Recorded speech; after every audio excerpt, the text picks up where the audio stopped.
Bonjour et bienvenue, voici notre tour d'horizon économique, géopolitique, sanitaire et boursier. Nous sommes le jeudi 3 février et pour comprendre comment tourne la planète finance, c'est sur la bourse au quotidien nulle part ailleurs et l'épisode du jour s'intitulera Méta ceinture, ça va secouer.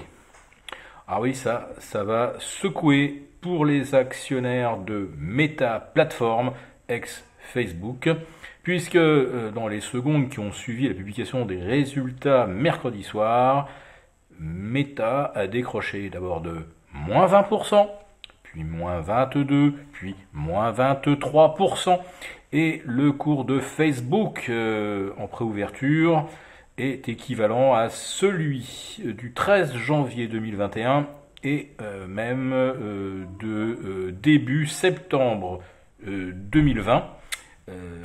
Autrement dit, 1 an et 4 mois de hausse volatilisée depuis le sommet d'août dernier où on était à, je crois, quelque chose comme 435 dollars. On va donc expérimenter une chute de 200 dollars par rapport au sommet de l'année 2021.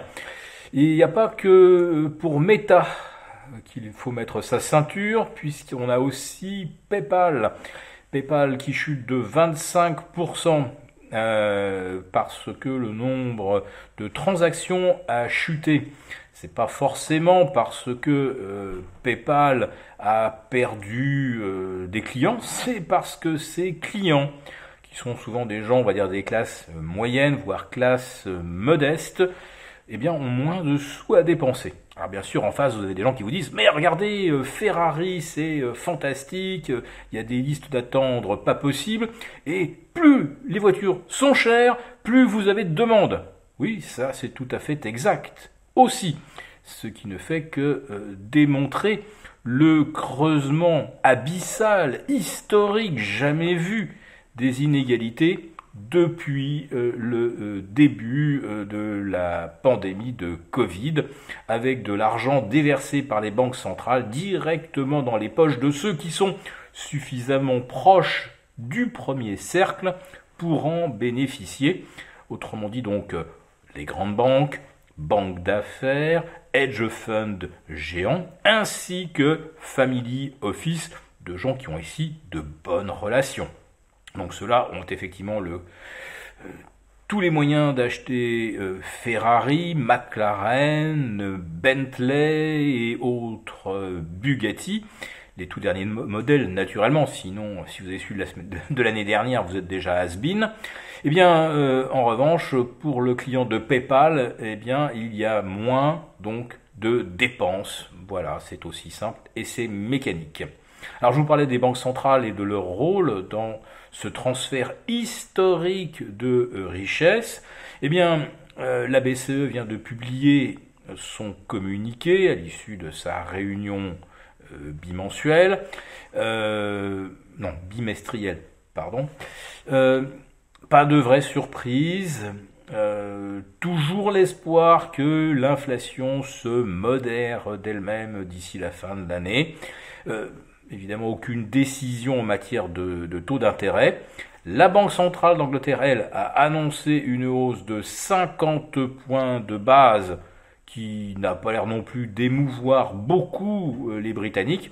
Oui, parce que parmi les connaisseurs, les initiés, certains redoutaient que la Banque centrale britannique y aille carrément d'un plus 0,75 pour bien marquer le coup et entamer son cycle de hausse. Donc 50 points de base, c'était l'hypothèse médiane. Autrement dit, ça ne provoque pas de réaction très très marquée. Ça se tend un tout petit peu sur les taux longs britanniques, mais si vous regardez le FTSE, il est à moins 0,25 et au même moment, je regarde le CAC 40, il est actuellement à 7100 points en baisse de moins 0,20. Donc autrement dit, c'est le non-événement parfait quand on regarde la réaction des marchés financiers. Non-réaction et non-événement aussi en Europe. ou au pire, je crois que le DAX doit perdre 0,3%, ou Amsterdam est autour de moins 0,35%. Donc, le communiqué, finalement, ce que les marchés souhaitaient, c'est-à-dire qu'il ne contient aucun élément qui invite à redouter un changement de ton de la BCE. Alors, il y a quand même un petit passage dans le communiqué qui, moi, a retenu mon attention, c'est le fait que, outre l'arrêt ou l'extinction du PEPP, hein, vous savez, le plan d'achat d'urgence pandémique, eh bien, après le mois de mars, l'autre échéance serait fixée au mois de juin, où là, la BCE imagine que l'on pourrait se passer des TLTRO. Vous savez, cet instrument qui a permis d'inonder l'Europe de liquidités, de financer l'Italie, hein, qui était au bord de la faillite, hein, de même que l'Espagne. Donc les TLTRO ont été des instruments d'injection massive de 1000 milliards et qu'on pouvait renouveler comme ça tous les 3 ans. Eh bien, la BCE estime qu'on pourrait peut-être se passer de cet instrument. Je vous avoue que j'ai quand même là un très gros doute.